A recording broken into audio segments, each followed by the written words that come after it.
The four freedoms are freedom of time, freedom of money, freedom of relationships, and freedom of purpose. And so then I go to the EOS life, which is Gino's conception, is doing what you love with the people you love, making a huge impact, being appropriately compensated, and having time for other passions. So what I misunderstood is I thought freedom of money is how you got freedom of time. And it's not, because I never had enough money to get enough time. And if you think you're going to try to get enough money to get enough time, every time you get more money, you find time to get more money. I learned from listening to Dan Sullivan and other mentors that freedom of time will create freedom of money. And so unless and until you free up your time, you really can't exponentially grow your cash.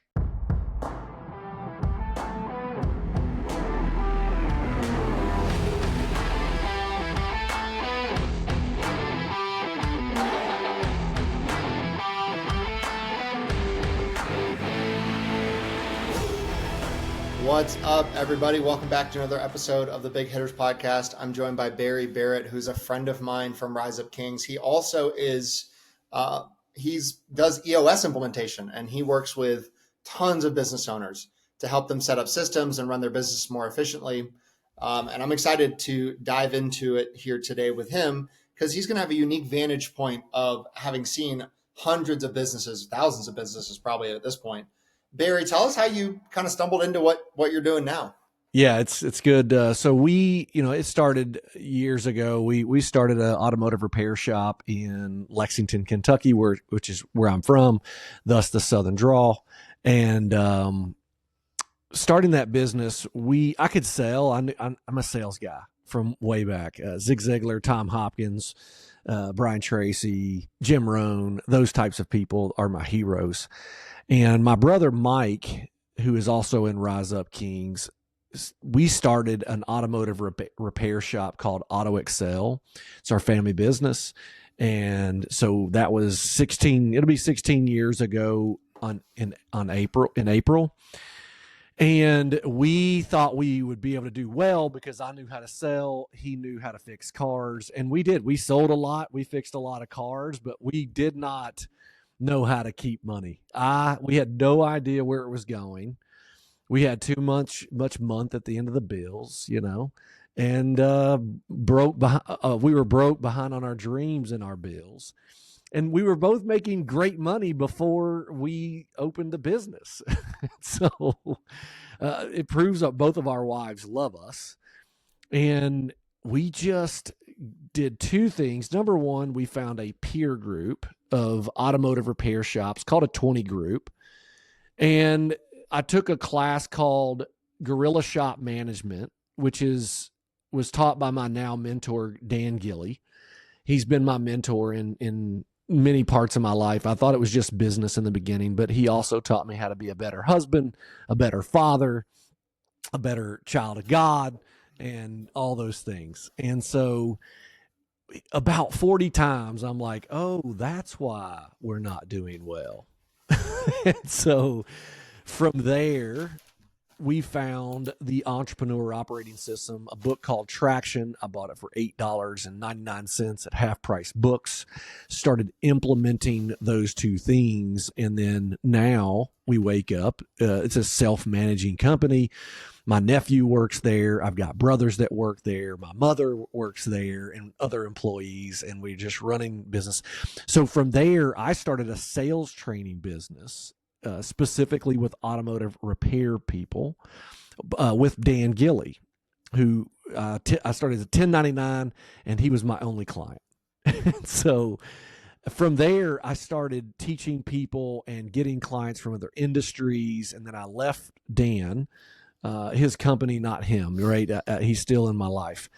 And he was so gracious and to help me in my next stages. He was, it's one of those people that knows abundance is a thing. And so what he didn't do is be mad that I left him, And so he started there. And then people started asking me about leadership. And I'm like, well, there's this book called Traction. And then I found out you could get certified. And then I was going to make it an add-on, quotes for your listeners, air quotes, to my business, and then it just took over my business. Hmm. And I started being able to help people in sales in the room, and their revenue exploded. Their operations were going well. It's this magical system. And I know it works because I didn't create it. And so I just started doing that. And then now I'm an EOS implementer. I still do some sales training, but largely I spend 95% of my life helping entrepreneurs get what they want from their business through vision, traction, and healthy. Hmm. So my next question was going to be for those of us that don't know. So I'm familiar with EOS. I know people that have implemented the system, but just maybe boil it down for us, kind of elevator pitch. Like what exactly is EOS? So we do three things. I just mentioned them. Vision is where you are, where you're going, and how to get there. Making sure that all the leaders are rowing in the same direction. And so once you have the vision cast, then we have traction, timeless tools, discipline, and accountability to execute on the vision. And then healthy, acting as a cohesive leadership team, having getting things done, having fun getting things done, because rarely do leaders do that. And then from there goes the leadership team, goes the rest of the organization. And so that's what EOS does for you. And then, excuse me, how many business owners have you helped or are actively coaching through this process? With EOS, I'm right at, I think, 93 businesses for EOS itself, right? Mm-hmm. So when you were talking about like the other people that I've helped, that's like coaching and one-offs, but about 90 some companies that have run through EOS. I have personally conducted 650 some odd sessions of EOS one-day sessions. So I'm not I'm not practicing on people anymore, and so fun. I love that. And then I'd be really curious to know what different kind of industries are represented with your consulting. Are they mostly service-based businesses? Are you doing e-commerce? Like what are the kind of the range of businesses that you help? Yes. Like it is so all over the place. It's hard to put a finger on. Like I just got off a level 10 meeting with a biosciences company. And so they make spheres. And you may not know what spheres are. I barely do, and I'm in the room with them. But what they do is they help medical. They literally, these spheres help the medical community save lives. That's what they do. And I can't explain it to you because like they know I don't. I just run the system. I teach them the system. I have a trust company I work with. I have a company that supplies granite to construction workers.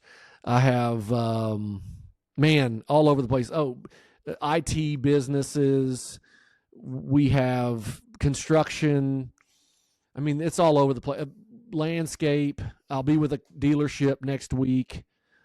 Tomorrow I'll be with a team that makes skiffs. Do you know what a skiff is? Like a boat, like a small boat?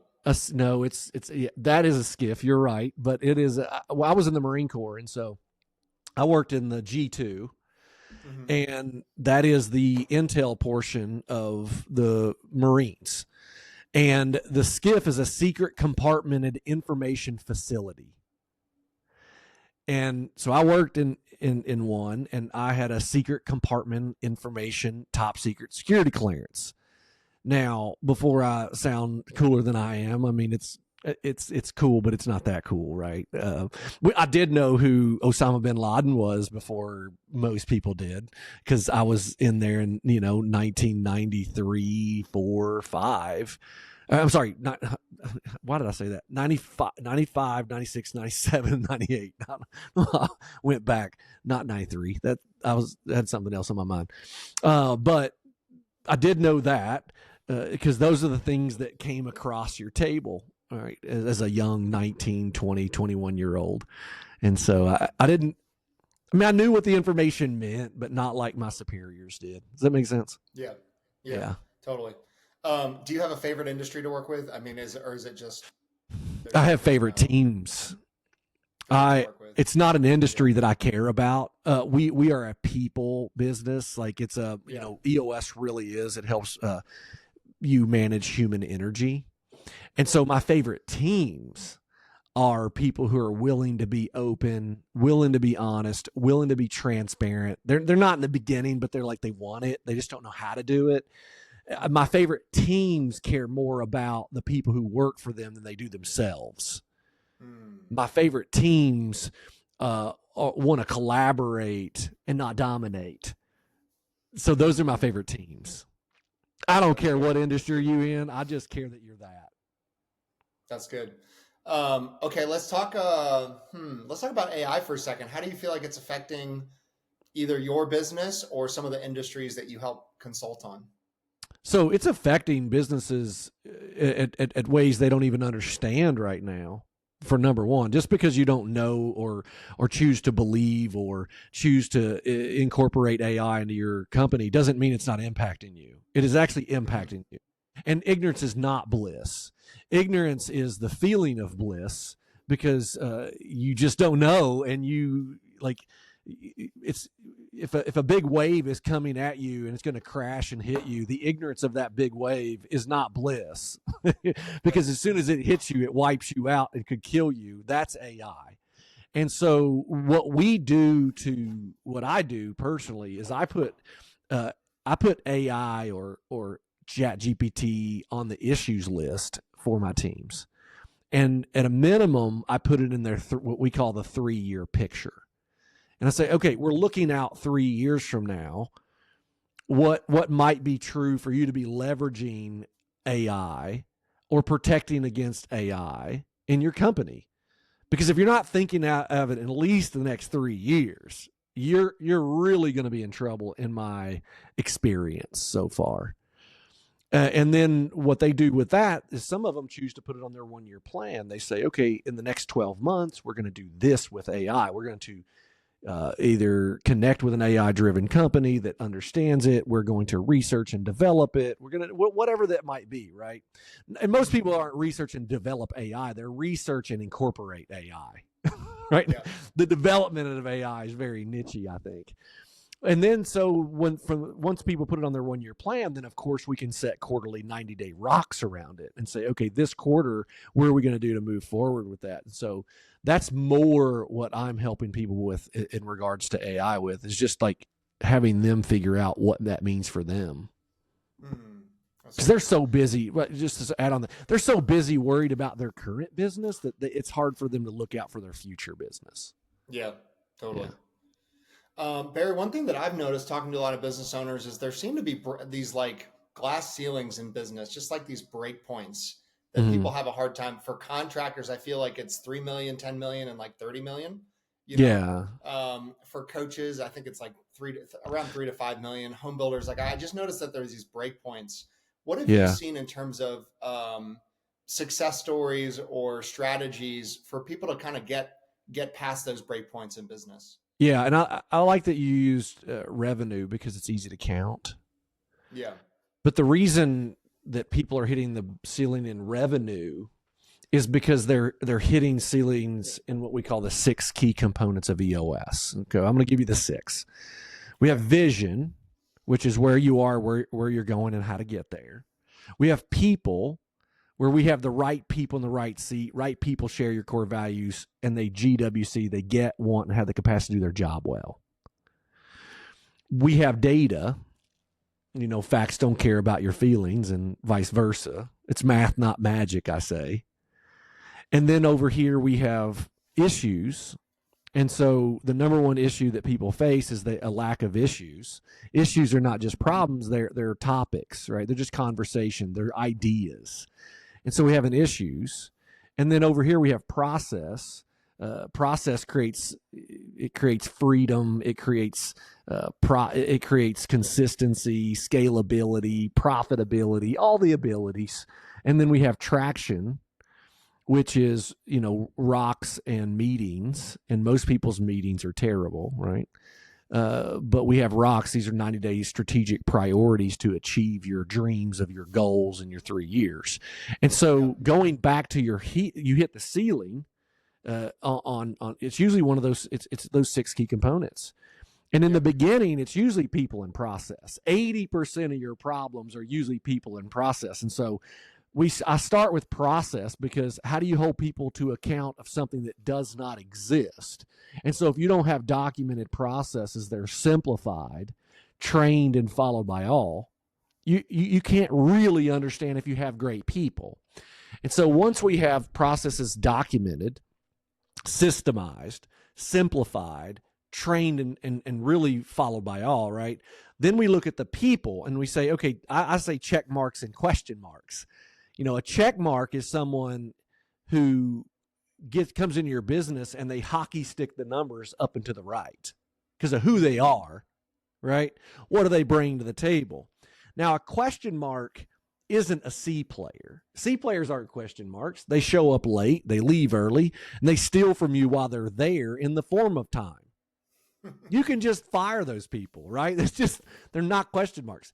Question marks are B players. It's the insidious, it's just like, it's the low expectations of average, of just enough, right?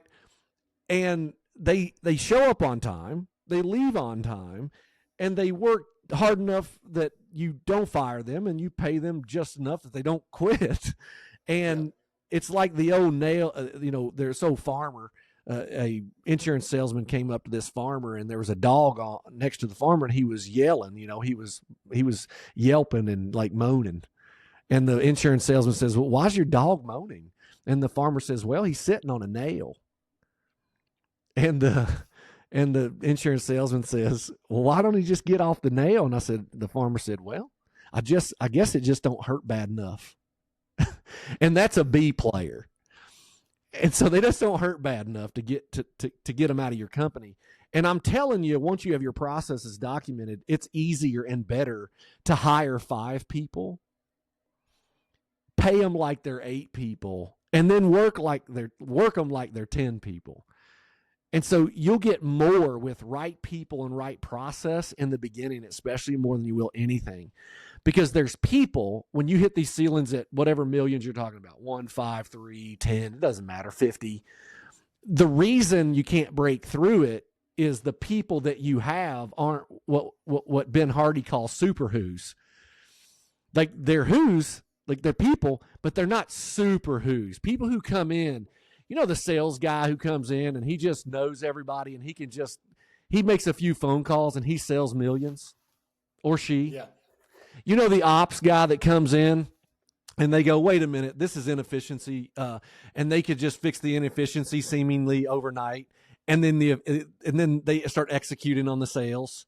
And then you have the finance person that comes in and they just see all the future and the budgets and the vision of capital, and they're just geniuses.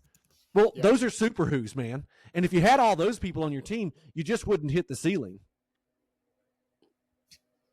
That's such a good word. I'm just thinking in my mind of all the times I've had those types of people on my roster. Yeah. And it was okay. Like it was good enough, but it wasn't like, man, this person is crushing it. They are without question the right person for this role. Yeah. So but it's not bad. Yeah, go ahead. Yeah, you got Steph Curry. We talked about it, I think, before we started rolling. And this isn't to placate. I love Steph. Who doesn't love Steph Curry, right? Like, it's like something's wrong with you, I think, if you don't, because he's a super successful guy who wasn't supposed to be successful because of the way he's built. I mean, honestly, right? And if you're hating on him, is because you feel bad about yourself, I think, probably. And so, but Steph Curry is a super who, and so real quick, there's a difference. And I mentioned Dr. Ben Hardy, scaling. He has a company called scaling.com. I'm in their coaching right now.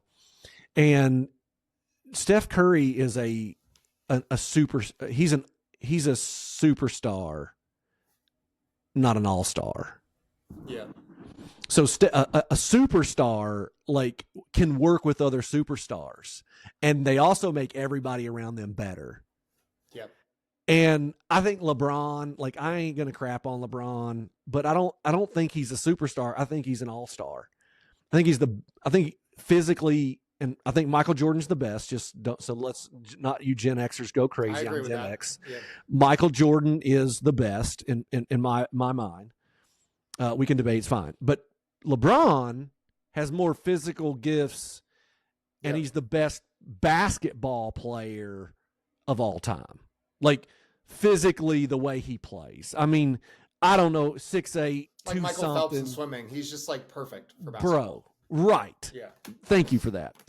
And so, but he doesn't really work well with others, and from my perspective. Like he's got Luka, like they paired up RJ 15, or I'm sorry, not RJ, but AR 15, Austin Reeves. Me and my son went and watched him play. Like that guy's amazing, but like for some reason, like LeBron just doesn't work well with those people and win championships, but he does a really good job on his own. And so when you build a team of super who's, you have to have superstars, not all stars. People who could be they are all stars, but they are superstars because they can work together with other people and they don't get their egos all bent out of shape. Yeah, I love that. Barry, hypothetical. So a lot of business owners, I think a lot of people they start businesses to find some sort of freedom, but we wind up getting stuck inside of our businesses. You know, with EOS, I think it presents a track to have true freedom from your businesses. What a couple questions. One, what does that mean to you? You know, having freedom in your business, and two, you know, what kind of encouragement would you offer to people listening to this podcast that maybe they own a business, they feel stuck? You know, what would be your recommendation as far as next steps? Yeah, usually you're an all-star. We need to teach you how to be a superstar. Right. So we'll start from that premise. And so I'm going to give you 4 freedoms, and then I'm going to give you the EOS life. Okay. The 4 freedoms are freedom of time, freedom of money, freedom of relationships, and freedom of purpose. That is Strategic Coach. That is Dan Sullivan. I was coached by them for a couple of years. I give credit where credit's due, right? Mm-hmm. R&D, rip off and duplicate. Mm-hmm. But give them, but give them credit, right? And so then I go to the EOS life, which is Gino's conception, is doing what you love with the people you love, making a huge impact, being appropriately compensated, and having time for other passions. And in a bit, I want to talk about making a huge impact, having time for other passions, doing all the things, but I want to talk about what I'm doing right now because it's got me excited, and it comes with these freedoms that I talked about. It comes from having the freedoms.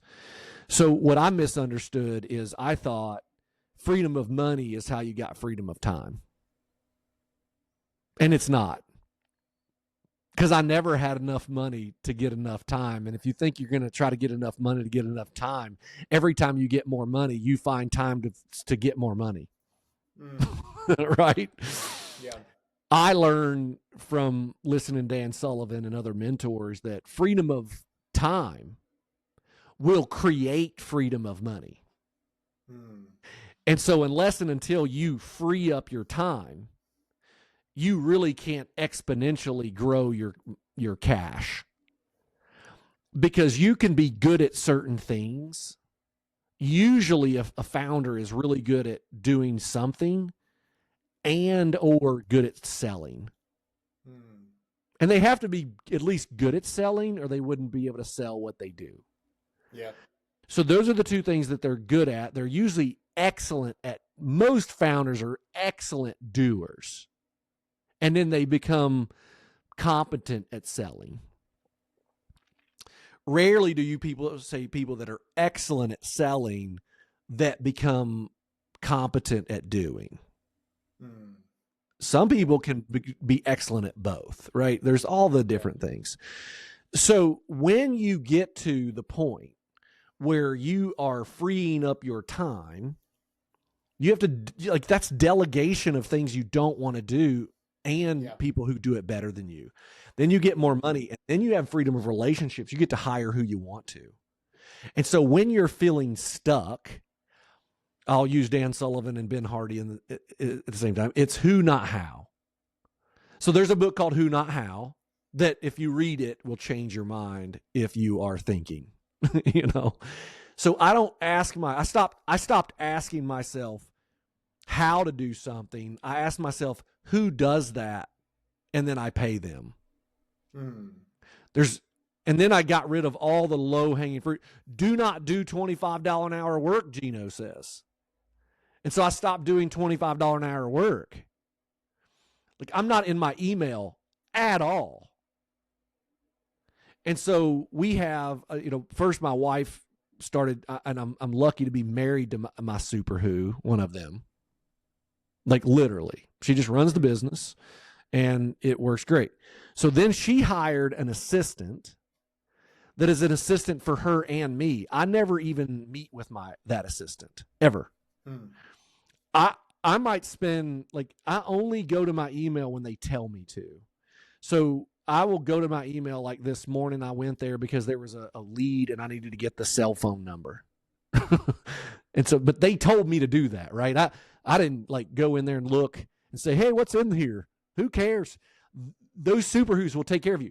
So I spend no time.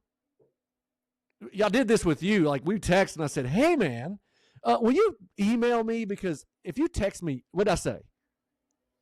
You basically you just move in and out of meetings, coaching people and talking, and everybody else does all the details. Yeah. I said, dude, I'm going to screw this up.